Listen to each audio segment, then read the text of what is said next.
کہ ظہور سے پہلے لوگ اپنی خواہشات کے مطابق قرآن سے استفادہ کریں گے، یعنی اپنی بات کو منوانے کے لیے، اپنی من پسند چیز کو ثابت کرنے کے لیے آیت کا سہارا لیں گے، یعنی آیت کو اپنے پیچھے چلائیں گے، خود آیت کے پیچھے نہیں چلیں گے۔ تقریباً ہم اسی قسم کے زمانے میں ہیں کہ جب کوئی لڑائی ہوتی ہے، کوئی گفتگو ہوتی ہے، کوئی بات ہوتی ہے، اس وقت اپنا چاہے نظریہ غلط ہی کیوں نہ ہو تو اس کو قرآن سے ثابت کرنے کی کوشش، آیت کو توڑنا موڑنا، اور اس سے جو ہے وہ ایک غلط نتیجہ لیتے ہیں۔ اور اس لیے مختلف فرقے ہیں، اس لیے اختلاف ہے جو ختم ہی نہیں ہو رہا، چونکہ قرآن کی تفسیر جو ہے وہ من پسند ہے، اپنی مرضی کی تفسیر۔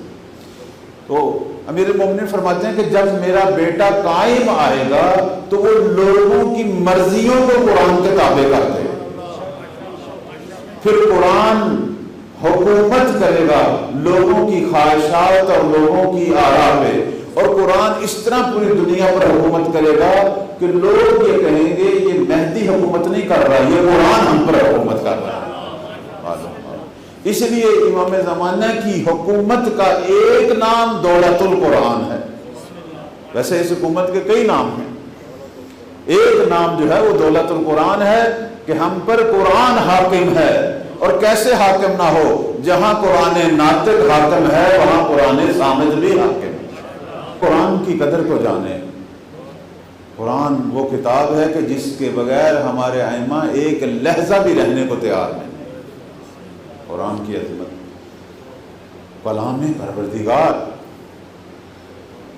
عرض خدمت یہ ہے کہ ایک دفعہ امیر المومنین صلوات اللہ علیہ، اللہم صلی علی محمد وعلی محمد،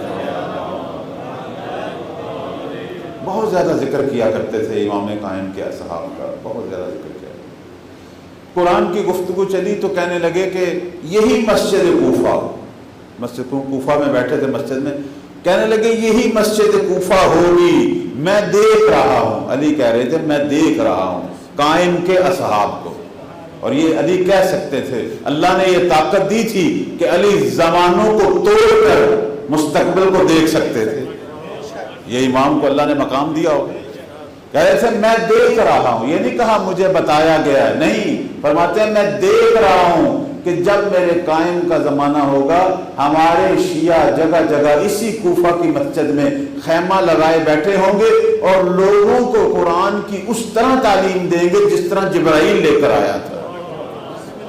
یعنی قرآن اس وقت کھل کر اپنے حقائق لوگوں کو بیان کرے گا، حکومت قرآن اس وقت بپا ہو۔